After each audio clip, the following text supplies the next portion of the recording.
অনেকেই আছেন যারা মাছ খেতে পাচ্ছেন না বা বাচ্চাদেরকে মাছ খাওয়াতে পারছেন না। এইভাবে যদি আপনারা মাছ রান্না করে দেন, আশা করছি আপনাদের বাচ্চা থেকে বড় সবাই অনেক পছন্দ করবে।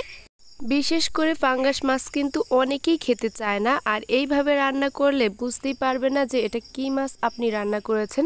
মাছের এই কোপ্তা কারিটি অবশ্যই একবার আমি বলবো আপনারা বাসায় ট্রাই করে দেখবেন।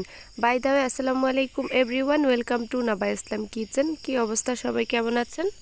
আশা করছি অনেক ভালো আছেন। আজকের ভিডিওটি আপনাদের জন্য অনেক বেশি উপকারী মনে করছি। ভিডিওটি না টেনে সম্পূর্ণ দেখবেন। চলে যাচ্ছি মূল রেসিপিতে। প্রথমে একটা ফ্রাই প্যান নিয়েছি, আর এখানে আমি 4 টুকরো মাছ নিয়েছি। আপনারা অবশ্যই কাটা ছাড়া যে মাছটা আছে সেটা নেওয়ার চেষ্টা করবেন। তো এখানে আমি পাঙ্গাস মাছ নিয়েছি। তো এখানে আমি আমার প্রয়োজন অনুযায়ী 4 টুকরো মাছ নিয়েছি। আপনারা চাইলে বাড়িয়ে কিংবা কমিয়ে নিতে পারেন। এরপর এখানে কয়েক টুকরো লেবু স্লাইস দিয়ে দিচ্ছি, যাতে মাছের যে একটা র স্মেল থাকে সেটা যেন চলে যায়। তো এরপর দিয়ে দিচ্ছি নর্মাল পানি। এবার আমি ঢেকে এটা রান্না করে নিচ্ছি 4 থেকে 5 মিনিট। প্রায় 4 মিনিট পর কিন্তু ফিরে আসলাম, দেখতেই পাচ্ছেন। আমি এবার ঢাকনাটা সরিয়ে অন্য একটা সাইড উল্টে দিচ্ছি। আমি যেটুকু পানি অ্যাড করেছিলাম এই মাছ কিন্তু সম্পূর্ণ ডুবে নাই, খেয়াল করেছেন নিশ্চয়ই।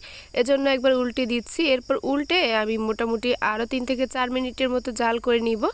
এরপর কিন্তু আমি চুলাটা অফ করে দিয়েছি, দেখতেই পাচ্ছেন। এখন আমি মাছগুলো তুলে একটা বাটিতে নিয়ে নিচ্ছি।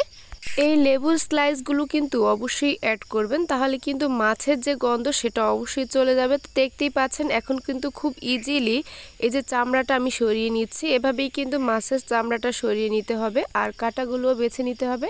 আপনারা চাইলে কাঁটাযুক্ত মাছও ব্যবহার করতে পারেন, তবে আমার কাছে মনে হয় এভাবে ইজি হয়। আর পাঙ্গাস মাছ কিন্তু অনেকেই খেতে চান না, তো এভাবে রান্না করলে কিন্তু খুব ইজিলি খেয়ে নিতে পারবেন।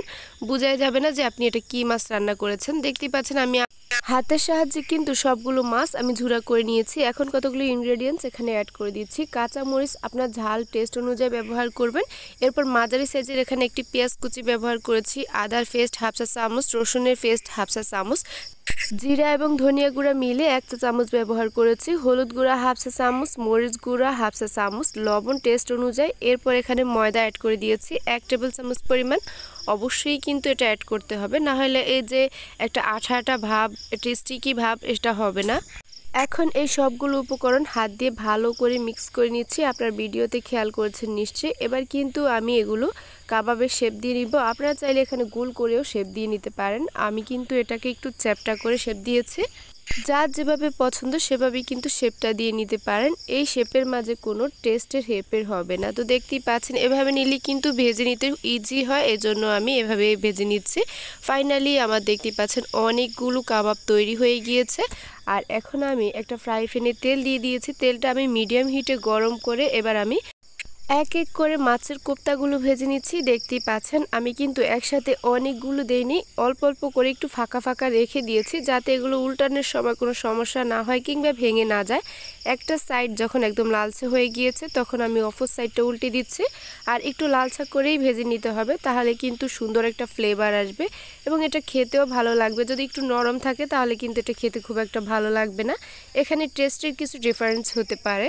তো দেখতেই পাচ্ছেন আমি কিন্তু একদম লালচে করেই এটা ভেজে নিয়েছি। এরপর আমি তুলে নিচ্ছি। একই কড়াইতে আবারও একটু তেল অ্যাড করেছে। এরপর হাফ কাপের মতো এখানে পেঁয়াজ কুচি ব্যবহার করেছি। এ পর্যায়ে কিন্তু পেঁয়াজের পরিমাণটা একটু বেশি লাগবে।